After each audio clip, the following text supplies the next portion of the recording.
Welcome to Meet the Candidates. My name is Mark Linde, and we are bringing you the different candidates for city office in the upcoming preliminary election. Today I have a friend of mine, Craig Pina, who is in Rotary with me in Brockton, and someone I've known for a long time with Massachusetts Special Olympics back in the day. Craig, welcome to Meet the Candidates. Great to be here, Mark. You're a candidate again. You've run before for Yes. different offices. Yes. And this time it's Councillor-At-Large for the City of Champions. Yeah, in 1999 I actually ran for Ward 5 Councillor.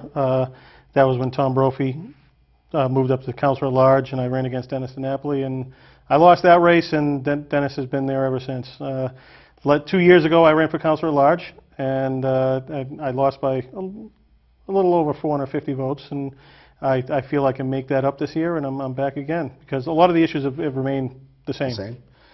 They always say, what do you call it, the 4 councillors, you call them councillor, and you call the 5th one, you don't call them councillor yet, so another time. But 13 candidates in the race, you're one of 13, lucky 13. Now you're not number 13 on the ballot, right? I'm lucky number 7. Lucky number 7, that's not bad, because you, like you said, about 450 votes separated you from, what, Shana Barnes? Yes. The last time? Yes. Shane is in the race. We won't talk all the other names. I don't like to mention my opponent's names. Right. And okay, so Craig, I know you've been active in politics in Brockton, active in the community. Tell us the Craig Pina story. Tell people that might not know you, like I do in Rotary or other people in the community, who you are, what got you involved, what gets you in the race. Well, a lot of people do know me. My story: I've been in Brockton my entire life. I grew up here. I graduated Brockton High School in 1988. I actually when in 4th grade, I was chosen for the gifted program in Brockton, one of the original gifted programs. And I left Ashfield School, went to West Junior High, and then to Brockton High School. Our known school, West Junior High, then Brockton High School. And I've been in Brockton ever since, other than a little time in the service. And I've chosen to raise my family here. I married, my wife is from Sharon, and there was a little friction moving a girl from Sharon to Brockton, but we've gotten over it over the last 24 years. But I used to work in Sharon. They used to say, "You live where?" And I said, "Don't pick on my community." You have children. You have I have 2 daughters, 14 and 11. They just started 10th grade and 6th grade at Brockton High School and West Middle School this year, and I've chosen to stay here, raise my family here. I have deep roots in the city. My family has always been involved in the city of Brockton, and this is why I'm running for office. I'm concerned about the future of Brockton and the direction that we're going. We need to do something to increase our revenue, to improve the city. We need to revitalize downtown, and that can only be done by creative thinkers who can bring investment and commercial enterprises to the city. Civic experience in boards and commissions at all? Yes. Well, as you know, we originally met when I was the district coordinator for Special Olympics, the area manager for Special Olympics, and I started at that time in 1999. We were able to start a new program. It was basically, it was brand new to the Special Olympics organization worldwide. We got a grant from Special Olympics International to start a program in Brockton. It involved after-school programs, unified sports, which was brand new at the time. It was a new concept that took a lot of selling, even to the Brockton public schools, where we matched up special athletes with no disabilities, and that's kind of grown over the years into the Boxer Buddies program. And I'm very proud to have taken part in that, and played my part in starting that program that lasted for quite a long time in Brockton. So from Special Olympics, I've also been involved in the Chamber of Commerce for nearly 20 years. I've also been I'm a past president of the Kiwanis Club. People in Rotary don't like to hear that, but you get the Rotary. I'm a member of Rotary. Neither one of us can get fined today. But and I've been involved with, of course, my Masonic lodges. I'm a past master of my lodge, and I've been involved in a number of different capacities through Masonry. So all sorts of stuff. Now, I think Jack Units was the mayor back then when that program started, and it was the Special Olympics, and they went from 0 to 60. I think in 6 weeks or 9 weeks we did a Special Olympics in Brockton. Yes. I helped out with the PR at the time. Yes. And we had little time to plan it, but it was very successful. And afterwards, the next time we had tons of time to plan it. And it was a little more difficult when you had more time, but it definitely is a great program. Now, You ran before. Mhm. What got you involved this time? Why are you running again? You talked about downtown revitalization. We hear that quite a bit It's- from all sorts of candidates. Yeah. But what's your major issue? What is Craig Pina's #1 issue that you want to talk about? We're going to talk about all the different issues that come up, but what's yours? Well, it's kind of a conglomeration. There are a lot of issues in the city, and I may cover a few things here. But of course, public safety is an issue. The condition of our roads. We're looking to provide services that we don't have revenue for. I've seen the city council is a long time being held hostage by certain groups in the city that we need to get past to expand our commercial tax base and grow. We need to accept new sources of revenue so that we can provide more police, provide more fire protection. We need to buy new apparatus. We have 100-year-old fire stations that need either renovation or replacement. We have a high school that's now 45 years old and needs about $50 million in renovations. The list goes on and on. I did spend time on the Water Commission at the time when the desal plant came online. I was very proud to take part in the vote to lift the water ban. Growing up, nobody was able to use outside water at all in the city of Brockton without a well. I was proud to be part of that. And when the desal plant came online, it was a great thing for the city, but we knew at that point we didn't need it because we had formed the enterprise account, so the city was no longer robbing Peter to pay Paul. Water money stayed in the water department, and we were able to fix leaks. So we went from an ungodly amount of unaccounted for water in the city, which meant most of the water coming into the city was leaking through the pipes into the ground through the city. Now that's drastically reduced, and we really didn't need the water that's coming on, but we have it. We're in the situation we're in right now. We need to make the best of it, and I'm hearing a lot of different ideas and proposals that I don't exactly agree with. That I need to have my voice. I'd like to have my voice in where we're going to go. Let's talk about the whole water and the desal thing, okay? Because you had experience with it being on the Water Commission. Here you are. Is it close to 20 years later? Something like that? 10, 15? When were you on the I left the Water Commission in 2010. Okay, so, 2010, yeah. so it's 5 years later. Yeah. But it's controversial right now. That's one of the issues. That's one of the issues we're talking Yeah. about. That Mayor Carpenter wants to buy the water desalinization plant. Yeah. What do you think of that is? You're going to be sitting on the other side of the table, and Yeah. we're going to talk about the And relationship with the mayor and the council and all of that. But what do you think as right now being on the outside, getting ready, if you're successful, to be on the inside? There's issues that I haven't heard anybody talking about. There's a regional water board and the state wants us to form a regional water and sewer commission. Local towns around us want to be able to tap into our sewer system and use our regional sewer system to get off of septic, so they can have sewer really helps businesses expand. Mm-hmm. Businesses can only expand to a certain point if they have septic systems. So towns want to get onto our sewer system. They're also going to need water, whether they realize it or not right now. The state does not want them to keep tapping wells. Mm-hmm. And we have a supply that we have more than we know what to do with. So as part of a regional system, I think the desal plant would be key. So either the City of Brockton purchased the desal plant and eventually becomes part of the regional water system, or the regional water system eventually buy the desal plant itself. That way we spread out the liability, spread out the debt. But that desal plant is going to be key to the future of the region. As it now stands, the mayor wants to purchase it. Yes. The $88 million figure is out there.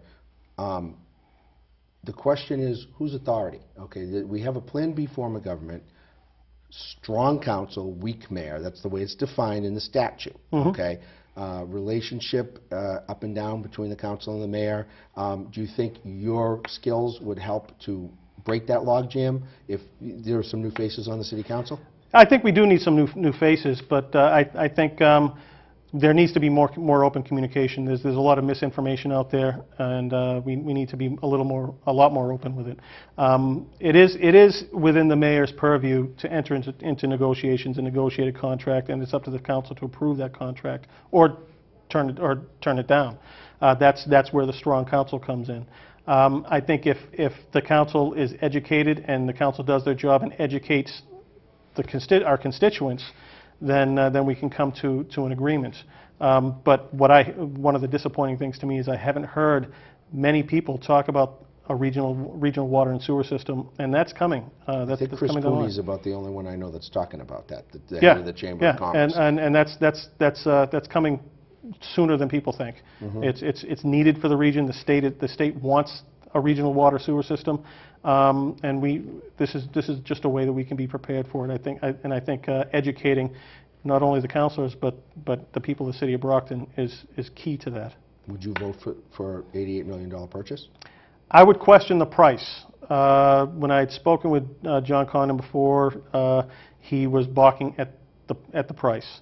But there's room for negotiation. I believe that we can get the price down. What its actual valuation is in question. A lot of people are using the assessed value of the town of Dayton, which we all know is kind of ridiculous. But $88 million, I don't know if it's really worth $88 million. Talk about diversifying revenue. I believe you're one of the candidates that's pretty crystal clear on the power plant. That Yes. You are in favor of it. I was in favor of it last time. I was in favor when Jack Units introduced it the first time. It's the cleanest form of efficient energy that's known to us right now. Yes, people will say solar's cleaner, wind power's cleaner, but it's not efficient. We live in a society where we're dependent upon electricity. The federal government wants to shut down coal-fired plants and oil-fired plants. What else is cleaner than a gas-fired plant? And if it was so dirty, why would so many people cook with it? There's nothing unhealthy about a gas-fired power plant. So right now, the mayor and the council are on two different planets when it comes to the power plant. Yeah. Okay, the mayor entered into an agreement to settle the whole thing, and the council in executive session, and you and I aren't there, we don't know what they're talking about in executive session, because the only time you can go into executive session, as you know, is when you're dealing with strategies, dealing with negotiations or litigation, and since there's a lawsuit, it involves litigation. How do you break the logjam? How do you get it? Do you think the mayor had the authority? You know, we're just talking about the desal, where he can negotiate an agreement, but the council has to approve it. That's not what happened in this case. Well, legally, I believe he did. I believe they have strong legal ground to say that yes, the council did approve it. It may have been a different council, but there was no time limit. There was no expiration date on that decision to enter an agreement to sell the effluent water. I believe the mayor is on solid footing. Okay. Now, back to the relationship between the mayor and the council. If you go back in history and you look in Brockton and you see different mayors that didn't get along with different councils, they didn't stay in office. They were gone. Yeah. Okay. We do have an election for mayor, and I'm not looking for your comment on or a referendum on the mayor's race. Yeah. There's 4 candidates. It's going to be whittled down to 2 after the preliminary, and then there'll be an election. But the relationship between the mayor and the council, working together for the good of Brockton, what do you think it is right now, and where do you think it could go? I think it's been at one of its all-time lows over the last 18 months. It's been in a very low point. The relationship between the mayor and the council, I think it can vastly be improved.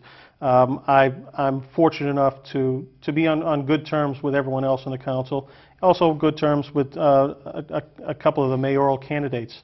So I think building a relationship, I think sitting down, talking things over, and not being too much of an ideologue will allow us to find some common ground. Now, not to talk about too much ideologue, but it's a nonpartisan election, okay? Everybody that runs, like I did when I ran for Southeastern Regional School Committee, I ran without a D or an R next to my name. You're past chair of the Republican City Committee, okay? Yes. Democrats outnumber Republicans. There's a lot of unenrolleds in this race as well. Yeah. In your council race, I think it's 3 or 4 Republicans and unenrolled, a whole bunch of Democrats. What about working together, forgetting about, you look at the gridlock that goes on in Washington, D.C. Yeah. You have a classmate who is a counselor. You said 1988. It's funny, there's a lot of people in the 88 class, and there's a lot of people in the 74 class, believe it or not, that all went to school together and knew each other back in the day. Do you think that'll help? Yeah, well, just as an aside, I was taking my daughter for the open house at West Middle School, and she got a little frustrated with me because I was walking around to different classes saying I had this in that class. I had Mr. Reno in this class, 7th grade math. I told her this is where I first met Bob Sullivan. 7th grade math, Mr. Reno's class at West Junior High. So with that being said, Bob and I know we don't agree on everything. We can still talk, we can still work together, we can come to an agreement that I think is mutually mutually disadvantageous, I should say, that would work out for the best, in the best interest of the people of Brockton to get things moving forward. Now, you're a private business owner, insurance business, correct? Yes. Okay, and financial advice and stuff like that. Tax rate, residential tax rates. You talked about bringing in new business, commercial tax rate. Okay, I've gone to all the chamber things myself. I hear Chris Cooney when they do the tax rate hearing. We got to lower the taxes for the businesses. Then the residents show up, and we got to lower the taxes for residents. What gives? How do you make that decision? You will be sitting there as a city councilor making that vote. Yeah, there's no denying that per $1,000 of valuation, the tax rate in Brockton is high. But the valuations of houses in Brockton is low. So people don't pay a tax rate, they pay a tax bill. In general, people's tax bills in Brockton is lower than any surrounding town. I understand, no one likes tax increases. I hate tax increases as a candidate for office. I hate tax increases as a homeowner who pays almost $7,000 a year in property taxes. I hate tax increases. But when we don't have the revenue coming in from the commercial side, we cannot keep going into business owners' pockets. Business owners are not ATM machines, and we're driving businesses away from the city of Brockton by continuing to go to the business owner for revenue. My strategy would be to find ways to increase property values and to increase our commercial tax base. I believe that certain investments, from certain private investments like a casino, will increase property values and, of course, increase our commercial tax base. And then we add a power plant that also increases our commercial tax base. And we have a lot of investment going on in the city right now, and a lot of people looking to invest in the city right now because of the atmosphere and the attitude that the current city government has. We're talking to new business owners all the time, new developers all the time. I'm talking to them all the time, looking for ways to get investment into Brockton. You get your card there, your door knocker. Yeah. What do you have on the card? I haven't seen it yet. So. Yeah, it's what I do is I have that translated into Criollo and Haitian Creole, and basically it's an introduction, and it tells a little bit about who I am and what I stand for. Funny thing is, I've been at this, I've been knocking on doors since April. I've been at this and talking to people, and I was having trouble summing up what my platform was. And I had those bullet points, but I was at the War Memorial Building, and I saw the city seal on the top of the stairs: education, industry, progress. And it dawned on me that's what my platform is. I stand for what made Brockton great. Brockton has always had. We've always been very proud of one of the best urban education system, public education systems in the state. And we need to maintain that. I've fought to maintain our strong public education system by fighting a charter school, by fighting Common Core, by fighting the Park test. I want to help maintain the strong public education system that we have, which is the best urban education system in the state. Industry, we are a city that's built on industry. We can't keep saying no to businesses. We need to welcome new businesses to provide jobs, and to provide our tax revenue, to provide the services that people want. We can't expect services from the city with no additional revenue. Now, I see care for our seniors. Now, I'm going to say something. I'm not picking on you. Everybody talks about it. I know they do. Every single election, you hear, on the Democratic side, you hear working families, you hear seniors, you hear veterans, you hear all that stuff. The senior budget in the city of Brockton is the lowest. It's lower than the library, if that's possible. And I'm going to talk to you about priorities, okay? The tiniest portion of the budget is the Council on Aging. Yes. Would you do anything differently as a city councilor? The council gets the budget, you can cut it. That's all you can do with it. You don't do the budget, you don't develop the budget, and you can't shift the money around. But do you think they get funded enough? No. The advantage I see as a counselor-at-large overseeing the entire city, being answerable to the entire city, a counselor-at-large should be out there trying to build partnerships. That's what I learned when working with Special Olympics. You can't do anything. No one's an island. No organization is an island unto themselves. We need to build partnerships. I'd want to build partnerships with other organizations to help better serve our seniors. I know a lot of people complain about senior housing. City government has nothing to do with that. It's all federally funded. Yes, I talk to people in Bel Air Towers and Campello Towers. They're worried about security. We need to find a way to improve security. Maybe there's a way we can partner, get Brockton Housing Authority in partnership with other organizations to provide better security. So I talk to a lot of seniors going door to door. They're struggling to stay in their house on a fixed income. These people genuinely cannot afford tax increases. We need to find a way to freeze tax rates for seniors. So basically, you turn 65 or 70 years old, your tax rate freezes. Now there are other avenues available to them right now, but I want to find a way to keep Brocktonians in their houses, and this is one way to help them. As far as other priorities, the veterans. I happen to be fortunate enough to have a close relative, my brother. He runs the Veteran Services Office out of Providence, on Westminster Street in Providence, building a partnership with federal organizations and running programs for veterans out of the War Memorial Building that aren't being run right now. We can strengthen that relationship and provide more benefits to veterans in Brockton. I would love for Brockton to be a haven for veterans, because being a veteran and a whole family of veterans, I want to make sure that we're taken care of. Veterans are probably one of the lowest three, too, in the city budget, too. You Yes. have a Veterans Affairs, Dave Farrell's the Veterans Affairs agent, and you're right, the War Memorial Building doesn't get that kind of use. I know the mayor's trying to diversify the use of the War Memorial Building in other ways as well.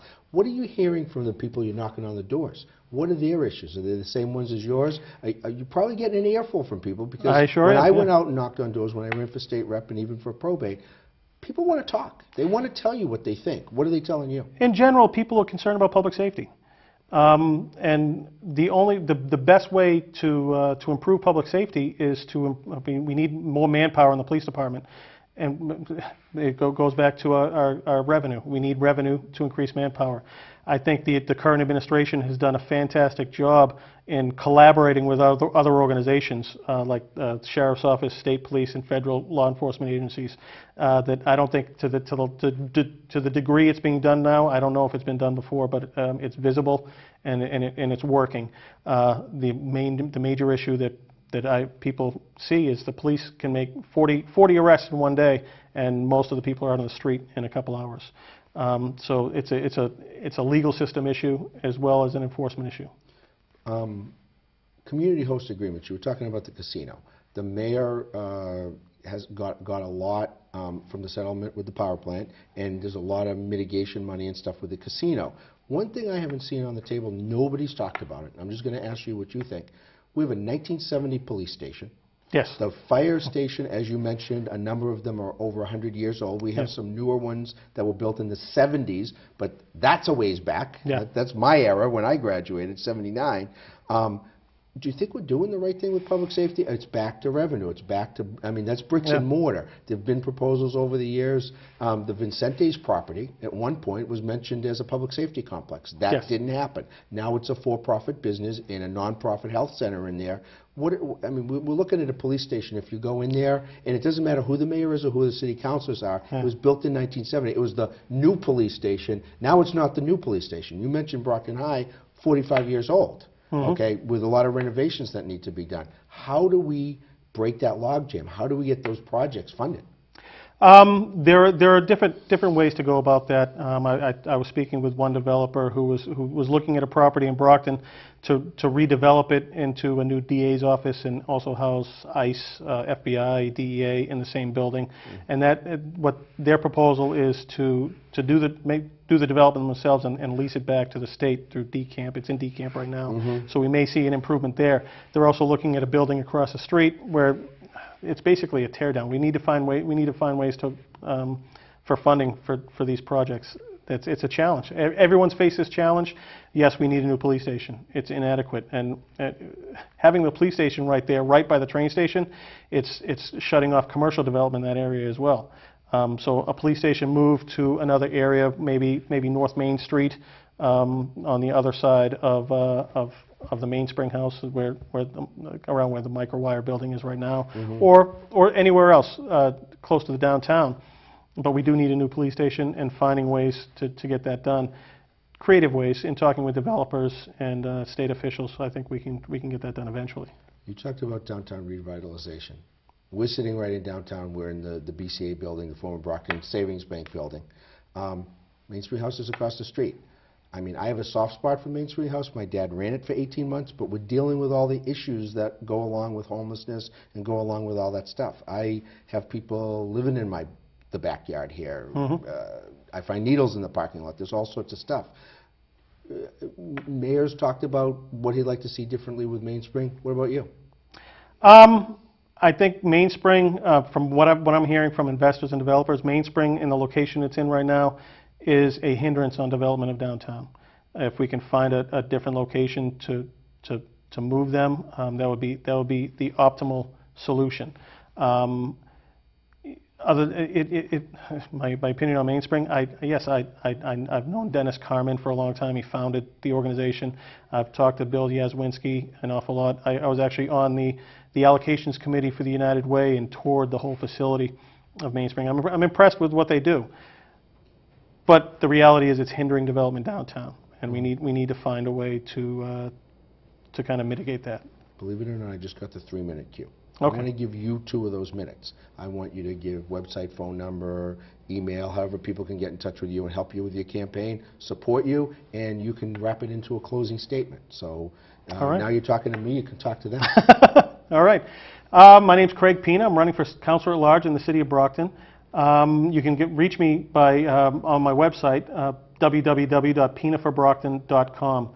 You can reach me by email at craigpina@gmail.com, or just give me a call, 508-559-5039.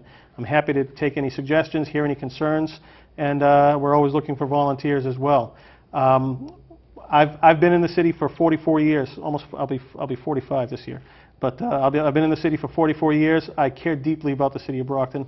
I want to see Brockton moving in the right direction. And the right direction can mean a lot of different things to different people. But the right direction involves progress in growing our business community, providing relief for our seniors, providing services for our veterans, and maintaining the best public school system any city in the state of Massachusetts has today. Wow, you did it in a minute. They gave me the 2-minute cue. Oh, geez. Any final thoughts or final words? Anything you and I didn't talk about, I missed, or you just want to get a different point across?